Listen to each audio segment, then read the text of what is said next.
നൌഷാദ് പുന്നത്തല പറയുന്നു മലപ്പുറത്തിന് ഇന്നൊരു വിശേഷമുണ്ട്. മലപ്പുറം ജില്ലയുടെ 50-ാം പിറന്നാളാണ് ഇന്ന്. 1969 ജൂൺ 16-ാം തീയതിയാണ് മലപ്പുറം ജില്ല രൂപീകൃതമായത്. അപ്പം മലപ്പുറത്ത് നിന്ന് ചേരുന്നത് സമീർ ബിൻ കരീമാണ്.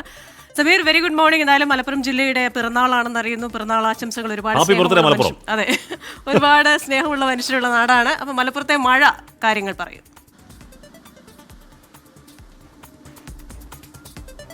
ഹാഷ്മി ക്രിസ്റ്റീന, മലപ്പുറം ജില്ലയിൽ ഇന്ന് റെഡ് അലേർട്ടാണ്. പക്ഷേ രാവിലെ ശക്തമായ മഴ എല്ലായിടത്തും ഇല്ല എന്നുള്ളതാണ് എടുത്തു പറയേണ്ടിയിരിക്കുന്ന ഒരു കാര്യം. ഇന്ന് പുലർച്ചെ വരെ ശക്തമായ മഴ ജില്ലയിൽ പലയിടത്തും ഉണ്ടായിരുന്നെങ്കിലും രാവിലെയോട് കൂടി മഴയ്ക്ക് ശമനമുണ്ട് എന്നുള്ളതാണ്. എന്നാൽ ഒറ്റപ്പെട്ട ഇടങ്ങളിൽ ശക്തമായ മഴയുണ്ട്. എങ്കിലും ഈ പുഴയിലൊക്കെ തന്നെ നീരുറവുകൾ വലിയ തോതിൽ അല്ലെങ്കിൽ ജലവിധാനം ഉയരുന്ന ഒരു സാഹചര്യമാണ് ഇപ്പോൾ നിലനിൽക്കുന്നത് എന്നുള്ളതാണ് ഏറ്റവും പ്രധാനപ്പെട്ട കാര്യം. മലയോരത്തൊക്കെ തന്നെ ഉള്ളവരോട് ജാഗ്രത പാലിക്കാൻ ജില്ലാ ഭരണകൂടം നിർദ്ദേശം നൽകിയിട്ടുണ്ട്. വിദ്യാഭ്യാസ സ്ഥാപനങ്ങൾക്ക് ഇന്ന് ജില്ലാ കളക്ടർ അവധി പ്രഖ്യാപിച്ചിരിക്കുകയാണ്. അതുകൊണ്ട് തന്നെ ശക്തമായ മഴയും അതോടൊപ്പം തന്നെ ശക്തമായ കാറ്റുമുണ്ടാകുമെന്നുള്ളതാണ് ഈ കാലാവസ്ഥാ നിരീക്ഷണ കേന്ദ്രത്തിന്റെ മുന്നറിയിപ്പ്. അതുകൊണ്ട് തന്നെ ചാലിയാർ പുഴയിലടക്കം അതിനോട് ചേർന്ന് താമസിക്കുന്നവർ ജാഗ്രത പാലിക്കാൻ നിർദ്ദേശം നൽകിയിരിക്കുകയാണ്. പ്രത്യേകിച്ച് വയനാട്, അതോടൊപ്പം തന്നെ നീലഗിരി, അതോടൊപ്പം തന്നെ ഉൾവനങ്ങളിലൊക്കെ തന്നെ മഴ പെയ്തു കഴിഞ്ഞാൽ ചാലിയാർ പുഴയിൽ ജലവിധാനം ഉയരും. ഒപ്പം തന്നെ ശക്തമായ ഈ മലവെള്ളപ്പാച്ചിലും സാധ്യതയുണ്ട്. അതുകൊണ്ട് തന്നെ ആ പുഴയോരത്ത് താമസിക്കുന്നവർ ജാഗ്രത പാലിക്കണം. പുഴയിലേക്ക് ആരും തന്നെ ഇറങ്ങരുത് എന്നുള്ള നിർദ്ദേശവും നൽകിയിരിക്കുകയാണ്. മാത്രമല്ല,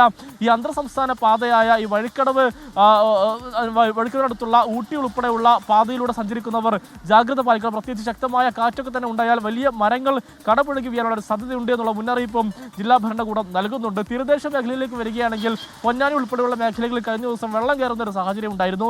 എന്നാൽ ഇപ്പോൾ അത് നിലനിൽക്കുന്നില്ല. അങ്ങനെ അത്തരം മേഖലയിൽ താമസിക്കുന്നവർ ജാഗ്രത പാലിക്കണമെന്നുള്ളതാണ് ജില്ലാ ഭരണകൂടത്തിന്റെ നിർദ്ദേശം. ഇന്നലെ രാത്രിയിൽ തലപ്പാറക്കടുത്ത് ഈ പാറക്കടവിൽ റോഡിൽ മരം കടപുഴകി വീഴുന്ന ഒരു സാഹചര്യം ഉണ്ടായിരുന്നു. ഇപ്പോൾ അത്തരമൊരു ഗതാഗത തടസ്സം നിലവിൽ ഈ ഭാഗത്ത് ഇല്ല എന്നുള്ളതാണ് എടുത്തു പറയേണ്ട കാര്യം.